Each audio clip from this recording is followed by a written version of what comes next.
1, 2, 3, let's go.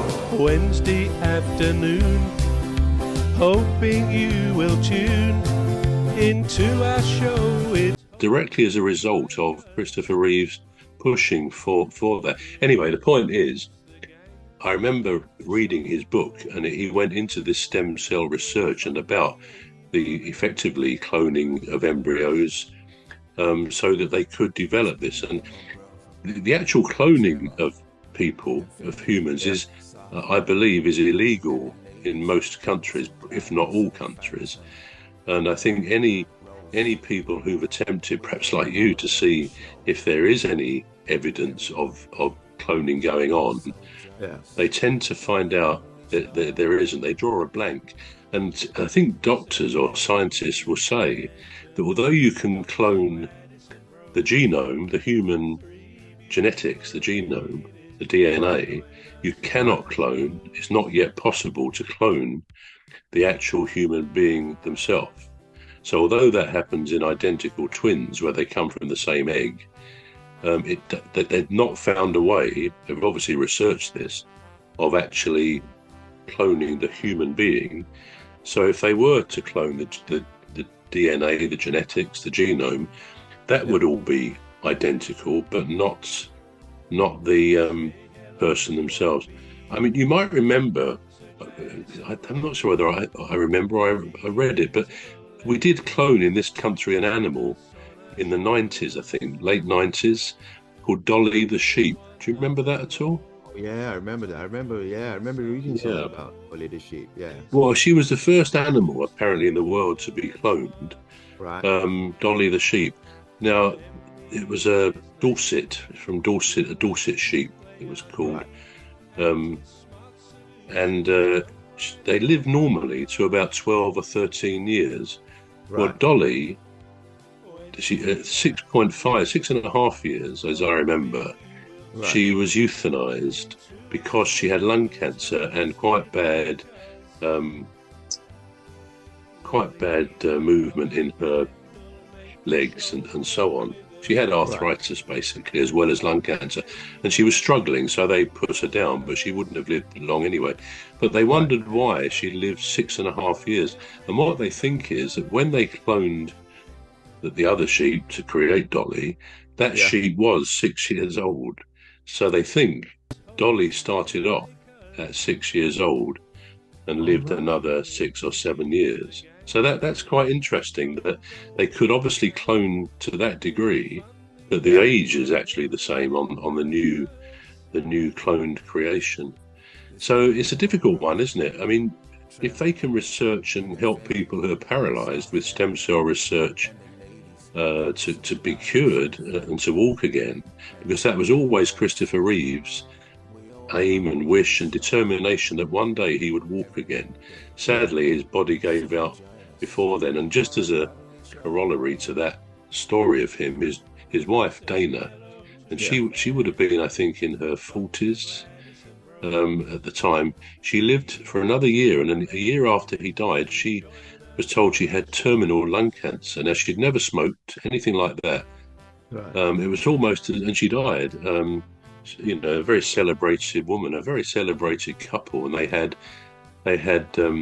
a couple of children of their own, possibly one, and they both had a child or children from another marriage. So it was quite a family, and the family have taken over the Reeve Foundation, which does a lot of work on stem cell research. Yeah. But it's a fascinating story. But yeah, through his efforts, he actually enabled others to walk. Yeah. So it's quite something. You can't imagine. I don't know whether I mentioned this on a podcast a few weeks ago, but it was only in October this past month. Yeah. A Southampton football fan, he's about 54. Yeah. And he was going to football. He's been going to Southampton, his beloved club, for years, since he was young. And he was there with his friend. They went every home game, and I think away games as well. And it was early in October. And anyway, half time, he went to get a drink or whatever, And then he was coming back down the stairs, and lots of football stadiums don't actually have handrails to come down or up the stairs.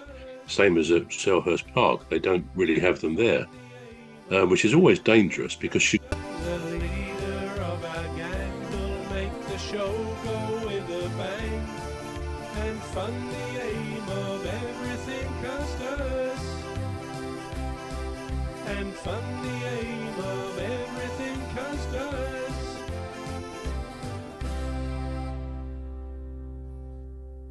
Stadiums don't actually have handrails to come down or up the stairs. Same as at Selhurst Park, they don't really have them there, which is always dangerous because you've often got, if you go to near the front, you've got a long lot of concrete steps or whatever all the way down. Anyway, as he was walking down, his friends suddenly saw him tumble and he went all the way down. And they stopped the game. It was one of those where the game was stopped while the first aid or the ambulance people got to him.